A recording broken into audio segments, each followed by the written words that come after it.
Hello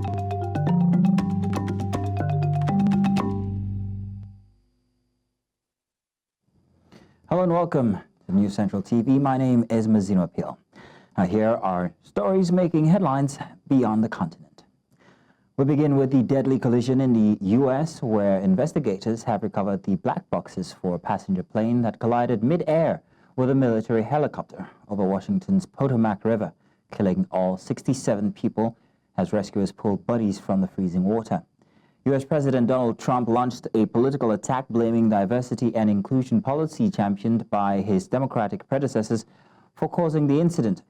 Trump's politicization of the tragedy comes as the National Transportation Safety Board says it has recovered the cockpit voice recorder and flight data recorder from a Bombardier jet operated by an American Airlines subsidiary that collided with an Army Black Hawk helicopter late Wednesday.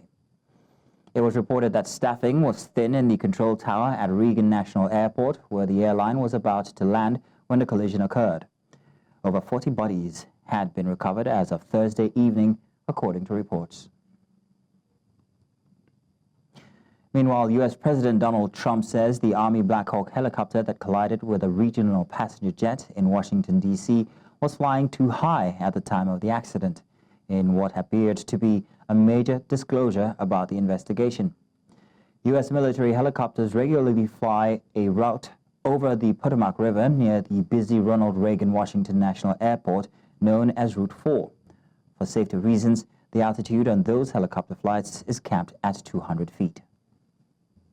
The post came after a New York Times report raised the questions as to whether the military helicopter was flying too high, going outside its approved flight path. It said the helicopter was at a higher altitude than it was supposed to be and at least half a mile off the approved route. Determined that the workforce was too white, that they had concerted efforts to get the... Now, Mexican President Claudia Sheinbaum says her government is holding a dialogue table with the United States in response to President Donald Trump's threats to impose tariffs on the country. The president said at a press conference one day before the date announced by Trump to impose 25% tariffs on Mexico and Canada, his partners in a North American free trade agreement.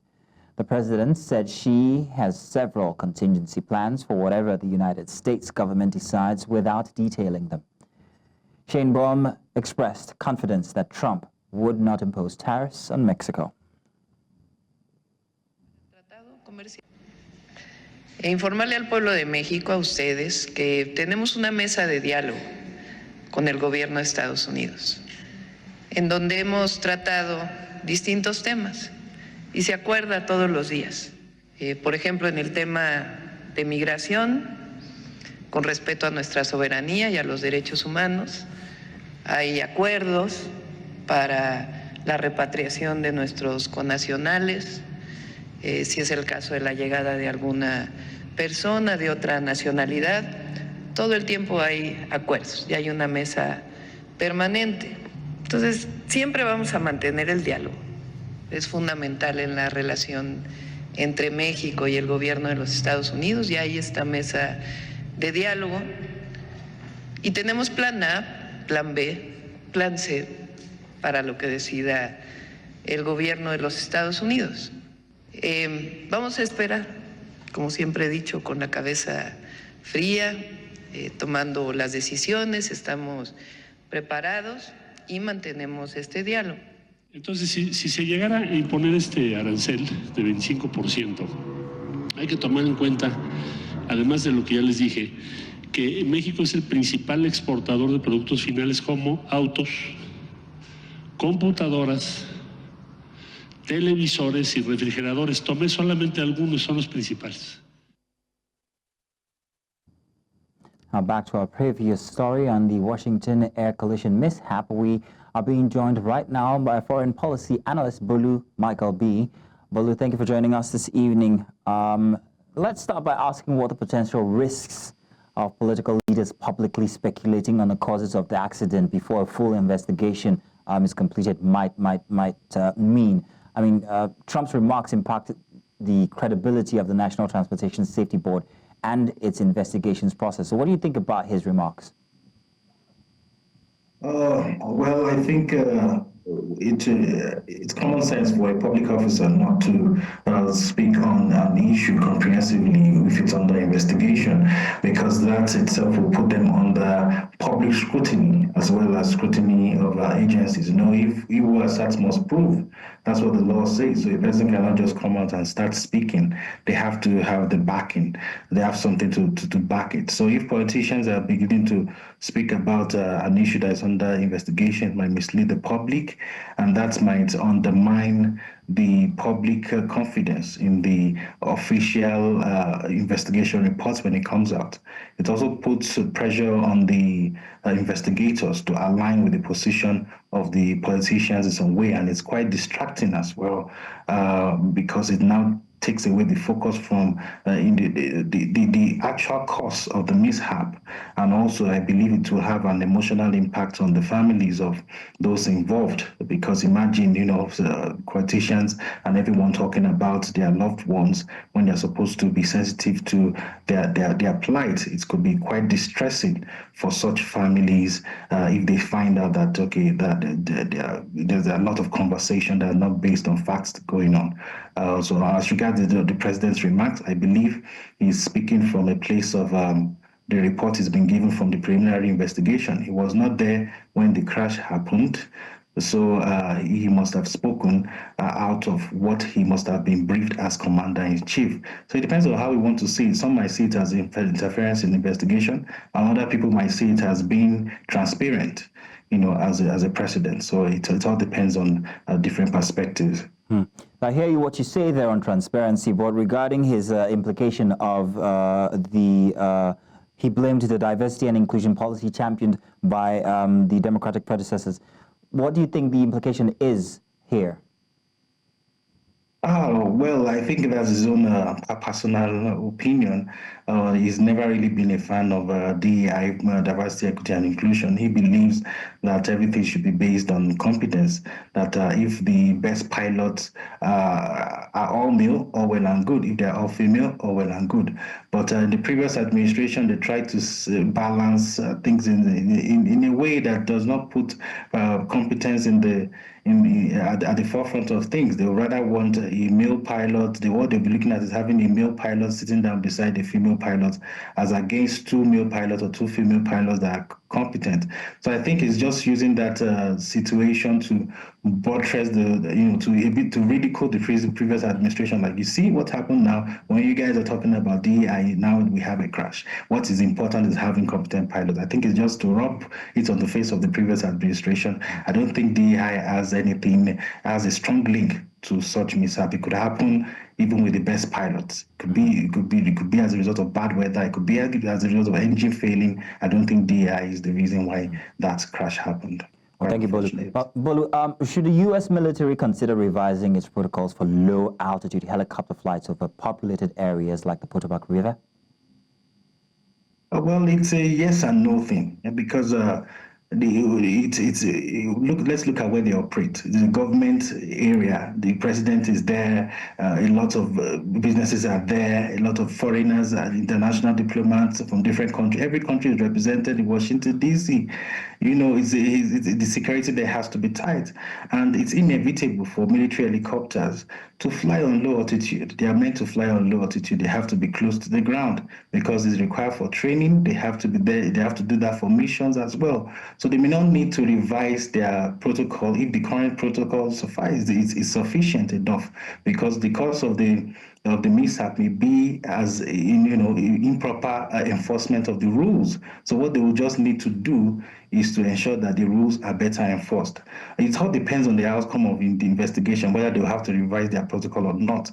But to give them an opportunity for them to revise it and see, to improve, to see the safety risk in terms of possible collision, and see how they can improve the coordination between the air traffic control of the military as well as the civilian, and see if they need a technological upgrade of their radar system. So, Bolu, do you think that this crash will impact regulation or future oversight of military aviation within the context of civilian airspace? Yeah, I think so, because now they would have to improve their communication between the two control towers. I think they've been flying all the while without taking cognizance to the fact that there might be a military helicopter will be flying. So what would happen now going forward is that before a civilian flight takes off, they will ask the military, I hope you guys are not flying anytime soon, because British Airways is about to take off, so wait 30 minutes. And it's going to go both ways. I think they're going to foster collaboration and better coordination between the two air traffic departments. It's going to enhance their communication. It might be required to have additional training, especially those in the control tower and those on the ground as well. They might want to, this event will be a case study for future training, and they might want to improve their technological upgrade as well, and we might see policymakers discussing around having a common safety framework between the military traffic control and also the civilian traffic control as well. Well, Bulu, Michael B., thank you very much for giving us your evening to discuss this. Thank you. Thank you. I appreciate it. You're welcome. Heading to Europe, Moscow has accused Ukrainian forces of killing 22 people, including 8 women who were allegedly raped before their being executed in the Russian-controlled village of Ruskoye Piroshnoye. The killings reportedly took place between September and November, with the bodies found in basements of several homes. Russia's investigative community is looking into the deaths, which it claims were carried out by Ukrainian soldiers. The allegations also include torture and abuse before the victims were killed, either by shooting or explosions. While Moscow has insisted on the severity of these accusations, Ukraine has yet to officially respond. Both sides have repeatedly accused each other of civilian killings since the start of the conflict nearly 3 years ago, with previous incidents such as the massacre in Bucha near Kyiv. Эти бесчеловечные преступления, свидетельство террористического и неонацистского нутра киевского режима, который в своем злобном военном и политическом бессилии на фоне поражения на фронте совершил буквально людоедскую акцию против мирных граждан. 18 января российскими военнослужащими в подвалах сельских жилых домов в Русском Поречном были обнаружены тела замученных и убитых укронацистами местных жителей. Сначала людей пытали, над ними издевались, а затем либо добивали выстрелами из оружия, либо взрывали гранатами. 21 век. Принято все. Декларация о правах человека. In the meantime, Norwegian police say they have seized a Norwegian-owned ship at Latvia's request over the suspected involvement in damage done to a Baltic Sea cable.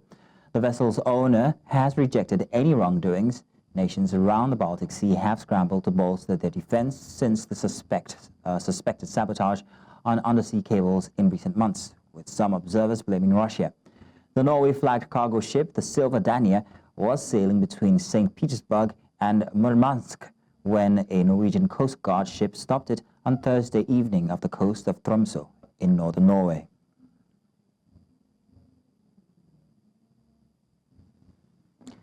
Still in Europe, German MPs on Friday narrowly voted against a bill to restrict immigration proposed by the opposition Conservatives with the support of the far-right Alternative for Germany. The CDU-CSU Conservatives had on Wednesday passed a non-binding motion calling for an immigration crackdown with backing by the AfD, a move widely criticized by breaching a long-standing political firewall against extremists. But Friday's push to pass a full law failed with 338 votes in favor, 350 votes against, and 5 lawmakers abstaining in the Bundestag, the German legislature.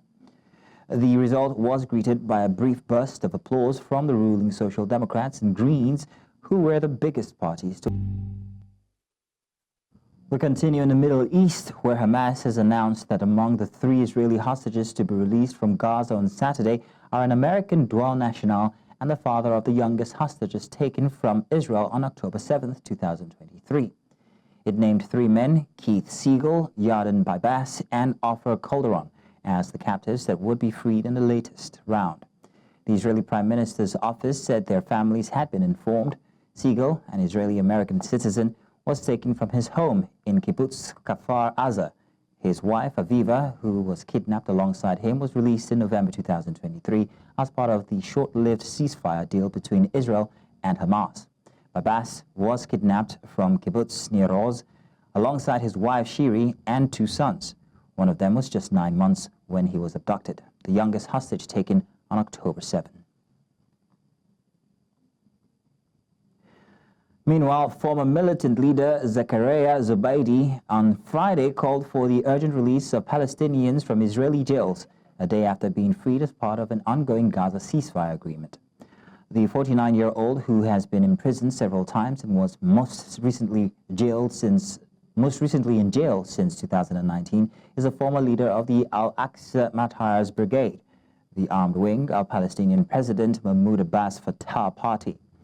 He was wanted by Israeli security services as the mastermind of several attacks that killed Israelis and served jail time on numerous counts, including premeditated murder and attempted murder. Zubaidi is also known as one of the few inmates to succeed in escaping from Israel's high-security Gilboa prison in 2021 before being recaptured days later. أصل وجودنا في السجن من أجل حريتنا.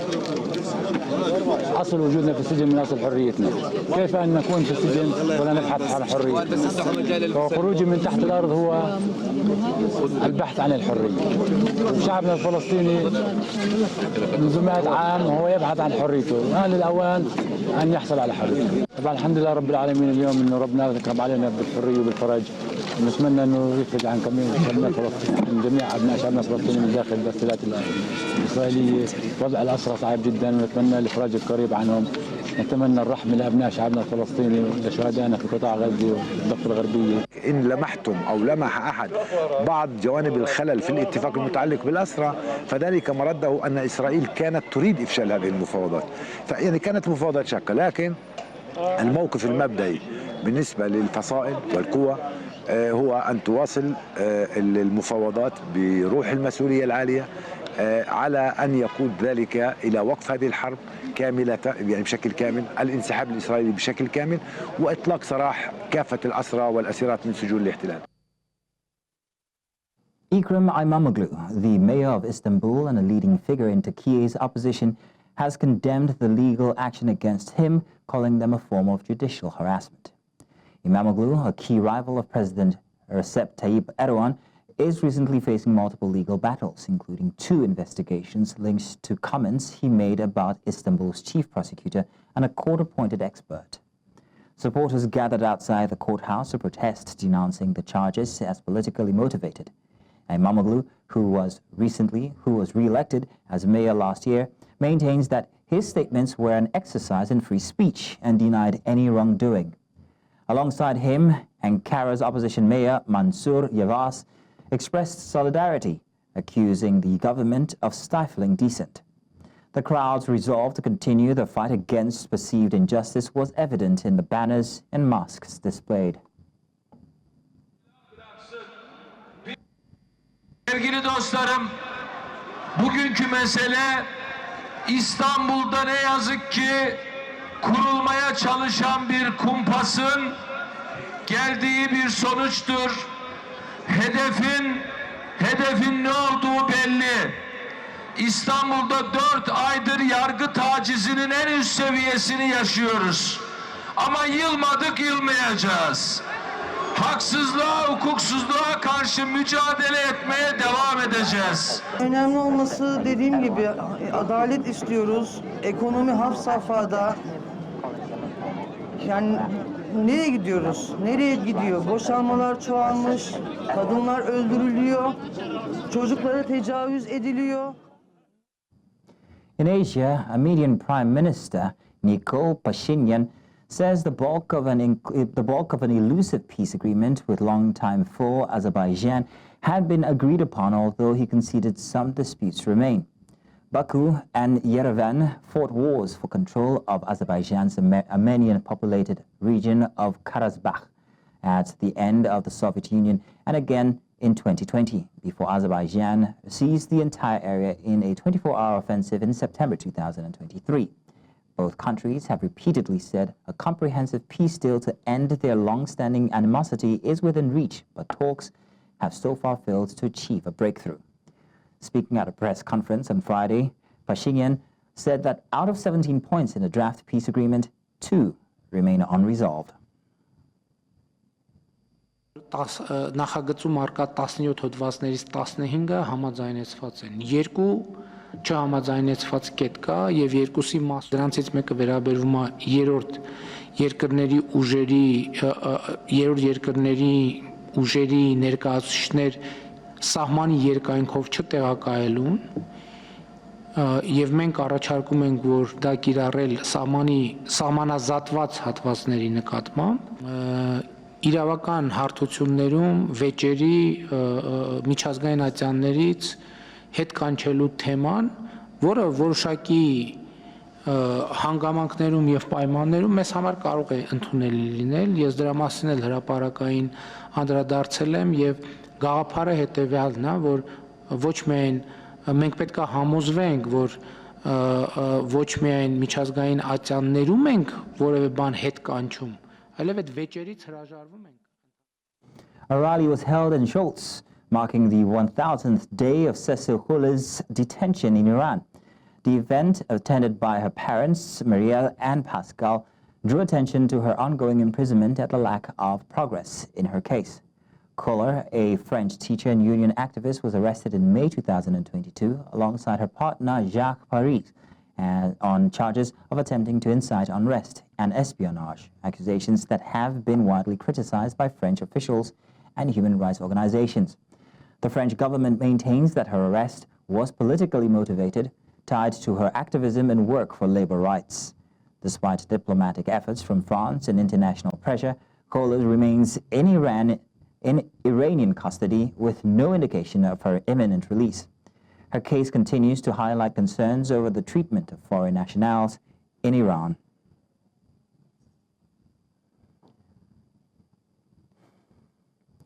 People flocked to India's Prayagraj railway station to head home after attending the Kumbh Mela festival as police officers stand guard and managed the crowd following Wednesday's deadly stampede.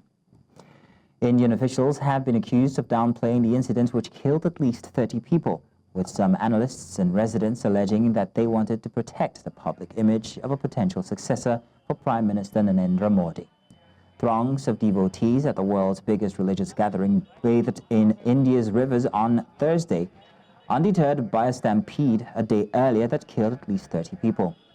The Kumbh Mela attracts tens of millions of Hindu faithful every 12 years to the northern city of Prayagraj, but has a record of deadly crowd incidents.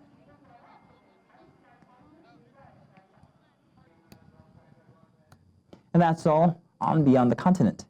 To remember that you can watch News Central live on DSTV channel 422, Star Times channel 274, Avo TV, and of course on YouTube. Many thanks for watching. My name is Mazino Appeal.